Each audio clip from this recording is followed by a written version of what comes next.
बातमी दिल्लीतलीच आहे. दिल्लीला आता वेध लागलेत ते 15 ऑगस्टचे, कारण 17व्या स्वातंत्र्य दिनाची जोरदार तयारी इथं सुरू झालेली आहे. 2च दिवस त्याला उरलेले आहेत आणि त्यावेळेस येऊ होत्या स्वातंत्र्य दिनाच्या निमित्तानं आता राष्ट्रपती भवनाला रोषणाई केली आहे आणि मुख्य स्वातंत्र्य दिन अजून 2 दिवस लांब असतानाच रात्री रायसिना हिल मात्र उजळून निघाली आहे राष्ट्रपती भवनाला आणि या परिसरातल्या सगळ्याच महत्वाच्या इमारतींना केलेल्या रोषणाईमुळे.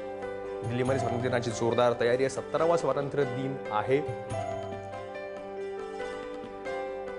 रायसिना हिल वर राष्ट्रपती भवन आहे, साऊथ ब्लॉक आहे, नॉर्थ ब्लॉक आहे आणि जवळ संसद सुद्धा आहे. तेव्हा समजतं हे पण आहे की संसदेला सुद्धा या निमित्तानं 17व्या स्वातंत्र्य दिनाच्या निमित्तानं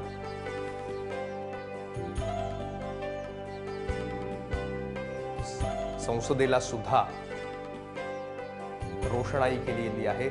सगळ्या संध्याकाळी विजय चौकात उभं राहिला की समोर तुम्हाला एकीकडे संसदेची इमारत दिसते रोषणाईनं उजळून निघालेली आणि एका बाजूला राष्ट्रपती भवन साऊथ ब्लॉक नॉर्थ ब्लॉक दिसतो आपल्याला. आणि पुढचे 2 दिवस जे दिल्लीकर 15 ऑगस्टच्या कार्यक्रमाला जाणार नाहीयेत ते संध्याकाळी विजय चौकात जाऊन